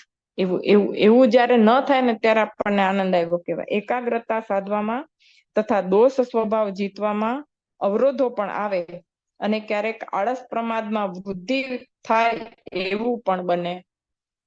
એટલે મામા આવું બધું કે છે. સાધન દશા છે ને એટલી બધી કપરી છે ને, એટલે ઈ એક વખત જો એમાં આપણે રસ્તે બરાબર ચાલતા થઈ ગયા ને, આપણને આવડવા માંડ્યું કેવી રીતે આપણે કંટ્રોલ કરવાનો છે અને કેવી રીતે આગળ વધવાનું, પછી આપણે ધીરે ધીરે આગળ વધ્યા કરીએ. પણ એવું કે છે ને કે ઓલા વજન થી જયારે માણસો ટ્રક કે કઈક ખેંચે પોતાના, નથી એવા કેટલાય ગિનેસ બુકમાં બધાના કેટલા એવા હોય છે, એ લોકોએ રેકોર્ડ કર્યા છે, પોતાના વાળ બાંધીને ટ્રક ખેંચે, હાથેથી ટ્રક ખેંચે, પેટ ઉપર પાટા બાંધીને કઈક બેલ્ટ બાંધીને પછી ટ્રક ખેંચે. એવા કેટલાય હોય છે, વજન ખેંચે, કેટલું ન ધારેલું કાર્ય કરવા વાળા કેટલાય રેકોર્ડ છે ગિનેસ બુકમાં. તો એ લોકોને શું, શરૂઆત જયારે એ પૈડું હલવાની શરૂઆત હોય ને ત્યારે અતિશય જોર પડે એ લોકોને, પણ એક વાર એ હયલું ને પછી ધીમે ધીમે ધીમે એ આગળ વધે. એમ આપણી સાધન દશા જયારે આપણે શરૂઆત કરીએ ને ત્યારે તો આપણને નવનેજા પાણી ઉતરે જ. આપણે આપણું મન છે ને કેટલુંય કરે, આપણે કલાક બેસવાનું ધાર્યું હોય ને તો પગમાં ખાલી ચડાવી દેશે, પગમાં જમજમ થશે, ક્યાંક આપણને ઊંઘ આવી જશે, ધ્યાન કરવા બેઠા હશું ને ડોલા ખાતા હશું, કાં તો મન એવું બીજે વિચારે ચડી ગયું હશે ને પછી એમ થશે કે આ કામ આજે અગત્યનું છે, આજે કરે જ છૂટકો છે, એટલે લાવો હાલો ઊભા થઈ જઈએ અત્યારે તો એમ. એટલે મન એટલું આપણને ઓલું છે કે આપણને ત્યાંથી ઊભા કરે, છૂટકો કરે. શું કામ? કારણ કે હજી મહારાજનો મહિમા આપણને ખબર નથી, આપણને શું કરવું છે, આપણે શું પ્રાપ્તિ છે એનું આપણને અતિશય તાલાવેલી નથી, મહારાજ પ્રત્યે એટલો જોઈએ એવો પ્રેમ નથી. એટલે ઈ જો તાલાવેલી લાગી હોય, આપણે ઘરમાં ક્યાંક બારગામ જવું હોય, અથવા તો જે તૈયારી કોઈક મહેમાન આવવાનું હોય ને જે આપણે તૈયારી કરીએ એવી જે તાલાવેલી છે, એટલી એ તાલાવેલી ભગવાનને પામવાની હજી ક્યાં છે આપણી? કોક આપણા ઘરે કોક અગત્યનું વીઆઈપી મહેમાન આવવાનું હોય તો કેટલી સવારથી વહેલા ઉઠીને આ કરીએ તે કરીએ, એકે વાતમાં ભૂલ રહી જવી ન જોઈએ, ને 2 વાર તો ઘર ઝાપટી નાખીએ, ને બધે નવા ઓછાળ પાથરી દઈએ, ને ટેબલ ક્લોથ નવો પાથરી દઈએ, કેટલું બધું કરીએ છીએ ને. શું કામ? જે આવે છે વ્યક્તિ એનું મહાત્મ્ય આપણને છે કે આ વ્યક્તિ તો બહુ વિશિષ્ટ છે. તો આપણે જે છે પૂર્ણ પુરુષોત્તમ નારાયણ, એને આપણા હૃદયમાં આપણે સ્થાન આપવાનું છે. તો એ કેવી વિશિષ્ટ છે પૂર્ણ પુરુષોત્તમ, અને સદાયના માટે ઈ હજી આપણને જોઈએ. અને જે આપણે બોલીએ છીએ ને બધું વાચ્યાર્થ છે, એ બધું વાચ્યાર્થ છે, કશું લક્ષ્યાર્થ હજી છે જ નહીં. એના લીધે એટલો મહિમા નથી થતો આપણને. એ જયારે એકદમ આપણને લક્ષ્યાર્થ થઈ જાય ને ત્યારે એનો મહિમા થાય, અને તો આપણને પછી ધ્યાન કરવામાં બેસવામાં આનંદ આવે. કે છે ને કોઈ પણ વસ્તુ કરવાનો આનંદ હોવો જોઈએ. અત્યારે તો આપણે શું છે કે એક આપણા મગજમાં આપણે બેસાડી દીધું છે, મારે મહારાજ પામા છે ને એટલે મારે ધ્યાન કરવું છે, એમ પરાણે આપણું મન બેસે છે. પણ આપણને આનંદ હજી આપણે આનંદ નથી એ વસ્તુમાં. એટલે જયારે ઈ થાય ને ત્યારે આપણે ધીમે ધીમે આગળ વધીએ. એટલે આવું થાય ને એનાથી પછી શું થાય ઘણી વખત, કારણ કે કોઈ પ્રાપ્તિ ન થાય ને એટલે આળસ આવે. પછી ઘણા મોઢે આપણે સાંભળીએ છીએ કે હું ધ્યાનમાં બેસું ને એટલે મને ઊંઘ જ આવી જાય. નિદ્રા છે એવું કે છે કે જયારે કોઈક સારી વસ્તુ થતી હોય ને ત્યારે નિદ્રા દેવી આવીને આપણી બધી લઈ જાય. તો જેને ભગવાનમાં પ્રેમ હોય ને એને નિદ્રા ન આવે.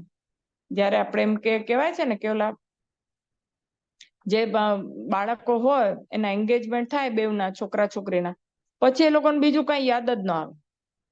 આજે આની સાથે મારે ફરવા જવું છે ને, આને મારે આજે ફોન કરવાનો છે ને, હું આવું કપડું પહેરીશ તો સારું લાગશે ને, આવું કરીશ તો સારું લાગશે ને, એને આ ભાવશે.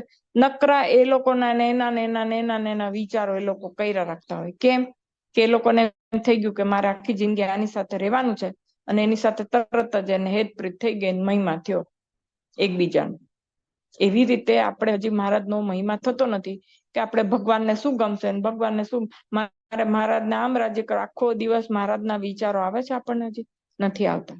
હજી જયારે એવું થશે ને કે મહારાજ વગર આપણે રહેવાશે નહીં, ત્યારે આપણે ભગવાનમાં ઓતપ્રોત તદ્રુપ તલ્લીન થાય. હજી તો આપણે કઈ વખત તો શું થાય છે કે એમ કોઈ કથા કરતું હોય ને તો આપણને ડોલું આવી જાય. કોઈ કાંઈક આપણને ભગવાનની વાતો કરતા હોય ને તો ભલે ને ગમે એટલી સારી વાતો કરતા હોય, પણ પછી આપણે આપણું મન જ એમ કે છે કે અમે થાકી ગયા હોય ને, એટલે મને શરીરને થાક લાગ્યો છે, એટલે મને ઊંઘ આવે છે. પણ જો ઈ જ વસ્તુ ભગવાન સિવાયની કોઈક સાંસારિક વાતો હોય ને આપણે, અથવા તો આપણે ગમતી કોઈક વાતો હોય ને, તો આપણી ઊંઘ ક્યાંય ઉડી જાય અને આપણે આખી રાત કાઢ નાખીએ વાતમાં. પણ આધ્યાત્મિક વાતમાં ઘણી વખત આપણને ઊંઘ આવવા માંડે છે. શું કામ? એ બતાવે છે કે હજી આપણને આધ્યાત્મિકતામાં એટલો બધો રસ નથી, કે એટલું બધું આપણને એ વસ્તુનું મહાત્મ્ય નથી કે મારે ભગવાનને કેમ પામવા, ઈ રસ્તાને હું રસપૂર્વક જાણું. ઈ હજી નથી, એટલે આપણને ડોલા આવે છે ને હું નિદ્રા દેવી બધું જ્ઞાન લઈ જાય છે. એટલે કે છે કે આમાં કે છે કે આળસ પ્રમાદ આવે, કારણ કે કોઈ આનંદ ના આવતો હોય ને, કથામાં પરાણે બેઠા હોઈએ કે આપણે ધ્યાનમાં પરાણે બેસતા હોઈએ તો કોઈ જાતનો આનંદ ન હોય. એમાં પરાણે જે વસ્તુ થાય ને એમાં આનંદ ન હોય, અને આનંદ ન હોય એટલે એમાં પ્રગતિ પણ ના હોય. કારણ કે ભગવાનનું નામ શું છે? તો કે સહજ આનંદ. એ સહજ આનંદ આપે એવું છે. એટલે એ જો સહજાનંદ હોય તો આપણે બી આનંદ સ્વરૂપ હોવા જોઈએ ને, આપણામાં અંદર આનંદ હોવો જોઈએ. તો આપણે ભગવાનને પામવાનો એક આનંદ, અનેરો આનંદ હોવો જોઈએ કે હું અત્યારે 1 કલાક ધ્યાનમાં બેસું છું, જેના લીધે મારે મૂર્તિ મને અંદર અંતરમાં દેખાશે, એમ કરીને ભગવાન સાથે એવો આનંદ હોવો જોઈએ. કે છે ને પ્રીતમ, એટલે સૌથી સારો પ્રેમ કયો કહેવાય? તો પિયા ને પ્રીતમ. સારો એટલે કે જેમાં તમે ઓતપ્રોત તદ્રુપ તલ્લીન થઈ જાઓ. એટલે આપણે જોઈએ કે નંદ સંતો એ બી ગોપી ભાવે કરીને ભગવાનના કીર્તનો રચ્યા છે. અને એવા કેવા શબ્દો ને કેવા તમે સેજ તૈયાર કરી છે, ને ભગવાન તમે રાત્રે એકાંતમાં આવો ને કેવા વર્ણનો કર્યા છે. કે એ લોકો એવા ભાવ સાથે ભગવાન સાથે પ્રેમ કરીને અંદર એ લોકો એકરૂપ થવાનો પ્રયત્ન કરે છે કે ભગવાન આવી રીતે હું મળું. આપણે હજી તો ભગવાન સાથે એવી રીતે વાર્તાલાપ જ નથી થતા, કે એવી કલ્પનાઓ નથી કરતા કે ભગવાન તમે મારા પ્રેમી છો, કે આપણે ગમે આપણે ભગવાનને કયા ભાવે આપણે ભગવાનને ભજવા ગમે છે, પેલા તો આપણે એ નક્કી કરવું પડે ને. સખા ભાવે કે માતૃભાવે કે પિતૃભાવે કે ગુરુ ભાવે કે દાસ ભાવે કે પ્રેમિકા ભાવે કે સખી ભાવે, કયા ભાવે મને મહારાજને પામવા ગમશે, પેલા તો ઈ નક્કી કરવું પડે. અને પછી ઈ રીતે આપણી ભક્તિ થવી જોઈએ ભગવાનની. એટલે ઈ રીતે ભક્તિ કરીએ પછી આપણે અંદર કંઈક અંદર ઇન્વોલ્વ થઈએ ને. દીવા સ્વપ્નો કે છે ને, એવા દીવા સ્વપ્નો આપણે ભગવાન માટે જોવા જોઈએ. કારણ કે ઓલા જે નવપરણિત હોય એ લોકો દીવા સ્વપ્નો જોતા હોય કે હું આની સાથે આમ કરીશ, એના વિચારો. એવી રીતે ઈ સૌથી વધારે ઇન્વોલ્વમેન્ટ એમાં છે, એટલે એ ઉદાહરણો આપતા હોય છે. કવિઓ બી એની જ કવિતાઓ રચના કરતા હોય છે, કારણ કે એમાં જ સૌથી વધારે ઇન્વોલ્વમેન્ટ છે. એટલે જ આપણે પણ ભગવાનને ઓલા નંદ સંતોએ ગોપી ભાવે એટલે જ બધા કીર્તનો રચ્યા છે. કારણ કે સૌથી વધારે ઇન્વોલ્વમેન્ટ અંદર જે કે ને પ્રેમાદ્વૈત જે સાધવાનો હોય, ઈ ભાવે સૌથી વધારે પ્રેમાદ્વૈત સધાય છે. પછી આનંદ સંતોનો તો ભલે દિવ્ય હોય, આ લૌકિક ભગવાન સાથે કઈક લૌકિક પ્રેમ થોડી હોય, છતાં પણ એમ કે ઈ ભાવમાં તમે સૌથી વધારે અંદર તદ્રુપ તલ્લીન થઈ શકો છો, પ્રેમાદ્વૈત સાધી શકો છો. એટલા માટે એવી કલ્પના કરવાની. એટલે પેલા તો આપણે એ નક્કી કરવું પડે કે મારે કયા ભાવે ભગવાનને પામવા છે, કયા ભાવે કરી. એટલે આવું બધું હજી આપણે વિચારતા ના હોઈએ ને આપણે એમ કહીએ કે હું તો ધ્યાનમાં બેસી ગયા. પણ આ બધું ધ્યાનમાં બેઠા બેઠા આપણે આવા બધા વિચારો કરવાના હોય કે મારે કેવી રીતે ભગવાનને પામવા છે. ભગવાન આપણે માનસિક પૂજા કેવી રીતે, આપણે ભગવાનને 5 વારની માનસિક પૂજા કરી છે, એમાં આપણે શું કરીએ છીએ કે ભગવાનને નવડાવીએ. તો ભગવાનને કયા ભાવે આપણે નવડાવીએ છીએ, એ બધું. ધારો કે વસ્ત્રો પહેરાવીએ છીએ, ભગવાનને જમાડીએ છીએ, કે ભગવાનને મુખવાસ જમાડીએ છીએ, કે જે કાંઈ પણ આપણે 5 વારની માનસિક પૂજા સવારની બપોરની બધી કરતા હોઈએ છીએ, એમાં આપણો ભાવ કેવો છે એ સૌથી અગત્યનું છે ને. કે કેવા ભાવે આપણે ભગવાનને આ બધું કરીએ છીએ. બસ કે ખાલી લ્યો મહારાજ જમો, લ્યો મહારાજ ચાલો હું તમને નવડાવું ને એવી બધી. પણ કયા અંદર તમે શું છો તમે ભગવાન માટે, કે ભગવાન તમારા માટે શું છે એ વિચારવું. અને આવું બધું નથી વિચારતા અને એમનામ આપણે ખાલી બેસી જઈએ છીએ એટલે ધ્યાન કરવામાં શુષ્કતા આવે છે. એટલે મામા પછી એમ કે છે કે એવું બધું ન થાય એટલે પછી શું થાય, આળસ પ્રમાણમાં વૃદ્ધિ થાય, એવું પણ બને. સાધન દશા એટલે એમ કે એમાંથી બધું અંદરનું બધા કચરા નીકળતા હોય અને એમાં આપણે ક્યાં અટકી પડીએ અને ક્યાં આપણે આગળ વધતા આપણને કઈ વસ્તુ અટકાવે ને એ નક્કી ના હોય. કોકને એક વસ્તુ અટકાવે, કોકને બીજી વસ્તુ અટકાવે. એટલે એમ કે કહેવાય છે ને કે સાચા ગુરુનું માર્ગદર્શન અતિ આવશ્યક છે. જ્યારે કોક સાધક આગળ વધતો હોય ને આધ્યાત્મિકતામાં, હવે આપણે ભણવા છોકરાને બેસાડ્યો હોય તો ગુરુનું માર્ગદર્શન આવે. શિક્ષક વગરની શાળા હોય તો કયો વિદ્યાર્થી દરેક ધોરણ પાસ કરીને આગળ વધી શકે? દરેક ધોરણના અલગ અલગ શિક્ષક હોય ને. પહેલા ધોરણનો શિક્ષક હોય એ વિદ્યાર્થીને બીજા ધોરણને લાયક બનાવે છે. પેલા આખા વર્ષમાં એને ભણાવે અને પછી એને એવો લાયક બનાવે કે વિદ્યાર્થી બીજા ધોરણમાં જઈ શકે, એને એવો લાયક બનાવે. એમ પાંચમા ધોરણનો શિક્ષક હોય એને એવો લાયક બનાવી શકે કે એને એવો લાયક બનાવે આખું વર્ષ ભણાવીને કે વિદ્યાર્થી છઠ્ઠા ધોરણમાં જઈ શકે. 10મું ને 12માં બોર્ડ પરીક્ષા હોય તો એ આખા મોટા લેવલ પર હોય, રાજ્ય લેવલ પર, તો એ બધા ટીચરો શું કરે છે? શિક્ષકો એ બધા વિદ્યાર્થીઓને એવું ભણાવે કે આખા રાજ્યમાં એ લોકો આગળ આવે અને વધારે આગળ વધી શકે, એવું એને ભણાવે ને. એટલે હવે શિક્ષકની આવશ્યકતા તો છે જ. એટલે જ્યારે આપણે એમ કે એટલે મામા આપણને આ જે છે, આ જે બધું અમૃત સાગર છે એ આપણું શિક્ષક છે. આપણે એક સાધના પથ પર આગળ વધવું હોય તો ઝીણી ઝીણી એટલી બાબતોની તકેદારીઓ આમાં રાખી છે. આ પહેલો ભાગ તો નકરો એના માટેનો જ છે કે આપણે કેવી રીતે વ્યવહારમાં જીવવું ને કેવી રીતે આપણો સાધના પથ આપણે નક્કી કરવો અને કઈ રીતે આગળ વધવું. એવી રીતે મામા અહીંયા એટલું સરસ ઝીણું ઝીણું આપણે જો આ કે માર્ગદર્શન વગર કોઈ આગળ ન વધી શકે. આપણે કલ્પના કરીએ કે શિક્ષક વગરની શાળા હોય કોઈ, તો વિદ્યાર્થી કઈ રીતે જ્ઞાન મેળવી શકે? ન મેળવી શકે અને એને કોઈ પ્રાપ્તિ પણ ન થાય. એને કાંઈ ન બોર્ડની પરીક્ષા આપે ને કોઈ સર્ટિફિકેટ ના મળે. પહેલું ધોરણ પાસ થયો, બીજું ધોરણ પાસ થયો, કોઈ મળે કાંઈ ન મળે. એમ આ જે આપણું છે એ સાધના પથ આપણા માટે શિક્ષક છે કે એ શિક્ષક આપણને એટલું સરસ પાત્ર બનાવી દેશે. આ 3 ભાગ જો આપણે બરાબર જીવનમાં ઉતારીએ તો આપણને ભગવાનની પ્રાપ્તિ કરાવી શકે. મામા એટલી બધી સખત મહેનત લઈને આ બધા પુસ્તકો તૈયાર કર્યા છે કે એના માટે થઈને કે આપણે આ જો પુસ્તક બરાબર વાંચીએ તો ભગવાનની પ્રાપ્તિ થયા વગર એને એટલે વાંચીએ એટલે જીવનમાં ઉતારીએ. આપણે એને અનુરૂપ ડગલે એ પ્રમાણે આપણે આપણું જીવન જે પથ છે એને આપણે તૈયાર કરીને આપણે એ ડગલે આગળ ને આગળ વધતા જઈએ. એટલે એ જે છે એ મામાએ આપણને અહીંયા કીધું છે. એટલે કે ક્યારેક હવે સાધના પથ છે, ક્યારેક આપણને વિદ્યાર્થીઓને જો ભણતા હોય તો પછી કંટાળો આવે ને. નથી કેતા મા બાપને મારે ભણવા નથી જવું, મને નથી ગમતું સ્કૂલે જવાનું, મને કેમ? કારણ કે ત્યાં એને મજા નથી આવતી. એમ આપણે જયારે ધ્યાન કરવા બેસીએ ત્યારે આપણને ધ્યાનમાં મજા ન પણ આવે. ન આવે તો પછી આપણને આળસ આવે કે આજે તો નથી બેસવું, આજે તો મન એવું થાકી ગયું છે ને કે આ બધી સેવાઓ કરી કરીને, કે આજે તો મંદિરમાં એટલી સેવા હતી, કે આજે તો ઘરમાં બધા મહેમાનો આવ્યા હતા એની મેં એટલી બધી સેવા કરી કે એટલે બધું મન થાકી ગયું છે. પણ મામા એમ કે છે કે એટલું બધું કાર્યરત નહીં થઈ જવાનું, કાર્યરૂપ નથી થઈ જવાનું કે તમને આધ્યાત્મિક જે તમારું લક્ષ્ય છે એનાથી તમે ચ્યુત થઈ અને ધ્યાન ભજન કરવાનું મૂકી દો. કે અખંડ તમારે અનુસંધાન ભગવાનનું રહેતા બધી સેવા કરો. કે આજે મેં ધ્યાન વધારે કર્યું છે ને મારાથી આ સેવા નહીં થઈ જાય, કે ઓલું આજે સેવા કરી છે એટલે ધ્યાન ન થાય, એવું નહીં. બેવનું બેલેન્સ રાખો. અને કે છે ને હંમેશા બેલેન્સ રાખીને કાર્ય કરવાનું. કોઈ પણ એક રૂપ નહીં, ન વધારે વ્યવહારિક સેવા કાર્ય કરવાના કે ના કરવાનું. એટલે આપણને મહારાજે પોતે પણ એક દાખલો આપ્યો છે ને કે બહુ પ્રવૃત્તિ થઈ 84 કરીને પછી ગણેશ ધોળકાની રાયણમાં જઈને સંકલ્પ વિરામ કર્યો ત્યાં ગયા ત્યારે. એટલે ધારો કે આપણે બહુ પ્રવૃત્તિમય થઈ જતા હોઈએ તો કાર્યરૂપ થઈ ગયા હોઈએ તો પછી ધીરે ધીરે કરી પાછું બધું વિચારી દેવાનું કે મહારાજ તમે આ બધું કર્યું છે, હવે મારે ભગવાન ભજવા છે. કે ત્યારે કદાચ થોડો ઓછો સમય મળે કારણ કે સેવા કાર્ય કરતા હોઈએ, હજી આપણને સિદ્ધ દશા આવી ના હોય, મુક્ત દશા આવી ના હોય, એટલે સ્વાભાવિક છે કે એ રૂપ થઈ જઈએ આપણે.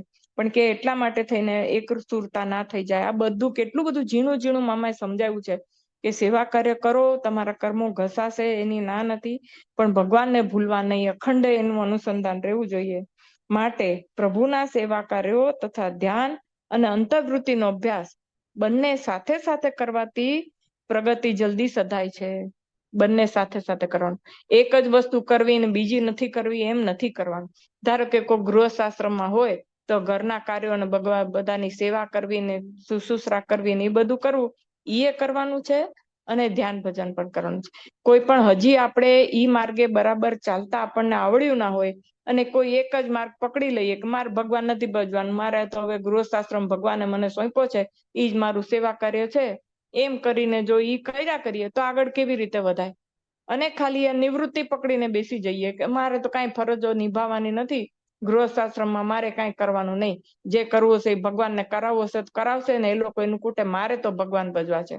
જે એવું કરીને બેસી જાય તો ઓલી જે બધી જે જવાબદારી છે એ જવાબદારીમાંથી એ લોકો ચ્યુત થઈ ગયા છે, એટલે ભગવાને સોંપેલું કાર્ય છે એ નથી કરતા, એટલે ભગવાન રાજી એમાંય નથી થતા, એટલે આ કાર્ય સરખું ના થાય. જો ઓલું કાર્ય સરખું થાય, એમાં તમે ચોકસાઈથી એ કાર્ય કરો તો ચોકસાઈથી કાર્ય કરવાની ટેવ પડી હોય તો આ કાર્ય ચોકસાઈથી થાય અને આ કાર્યમાં તમે આગળ વધો.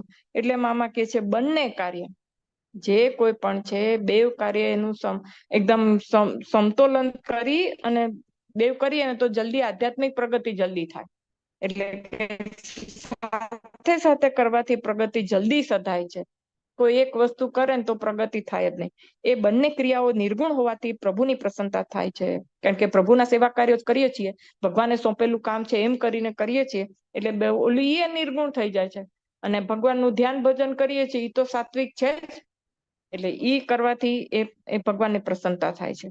અને એ બંને ક્રિયાઓ પ્રવૃત્તિ રૂપ ન હોતા નિવૃત્તિ રૂપ જ છે. આપણે ગમે એટલી પ્રવૃત્તિ કરીએ પણ ભગવાનનું સોંપેલું કાર્ય છે ને ઈ ભગવાન કરાવે છે, અને એમાં આપણને જો સહેજય અહંકાર ન આવે અને એમ થાય તો એ પણ એમ કે ભલે કાર્ય કરતા હોવાથી છતાં પણ આપણે નિવૃત્ત જ છીએ એવું મામા કહે છે કે તોય નિવૃત્તિ જ ગણાય, કારણ કે તેમાં પ્રભુ પ્રસન્નતા સમાયેલી છે. જે કોઈ પણ કાર્યમાં પ્રભુ પ્રસન્નતા સમાયેલી હોય તો એ કાર્ય ના કહેવાય, કારણ કે પ્રભુનું પ્રસન્નતા માટે આપણે કરીએ છીએ એવું કહેવાય. એ પછી આપણે મંદિરની સેવા હોય, સંસ્થાની સેવા કે ઘરના કામ હોય કે બીજી કોઈ પણ આપણે નોકરી ધંધામાં લાગેલા હોય, એ પણ ભગવાનનું સોંપેલું કાર્ય છે એમ માનીને જો કરીએ તો આપણી આધ્યાત્મિક પ્રગતિ થાય.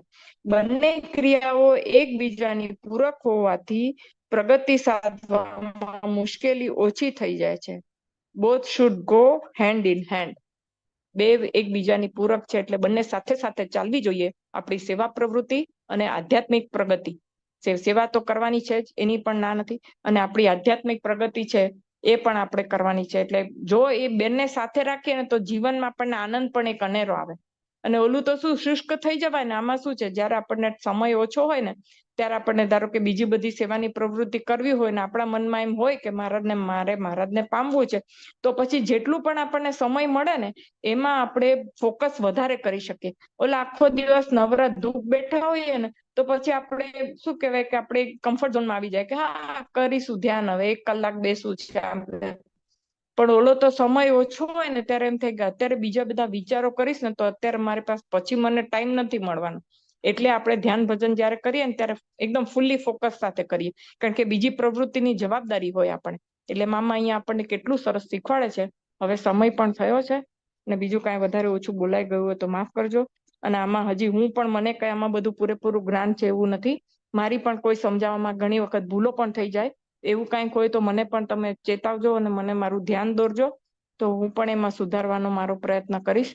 અને આપણે બધા ભગવાનને પ્રાર્થના કરીએ કે જે આપણે બોલીએ છીએ, વાંચીએ છીએ ને એ પ્રમાણે આપણું જીવન થાય, એવું આપણે આપણા બધા પર કૃપા વર્ષા કરે ભગવાન. એ આપણે બધાએ મહારાજને પ્રાર્થના કરીએ કે મામા તમે આપવું જે સરસ તમે અમને આવું બધું જ્ઞાન આપ્યું છે આટલું મહેનત લઈને, એ રીતે અમારું જીવન વ્યતીત કરી શકીએ. તમે અમારા બધા પર આશીર્વાદ વરસાવજો, એવી તમારા ચરણોમાં ગદગદ કંઠે પ્રાર્થના કરીએ છીએ. બીજું વિશેષ કંઈ હવે કહેવાનું રહેતું નથી, સમય પણ થઈ ગયો છે. ભૂલચૂક હોય તો માફ કરજો. સહજાનંદ સ્વામી મહારાજની જય, બાપા શ્રીની જય, સદગુરુ શ્રીની જય, સ્વામિનારાયણ ભગવાનની જય.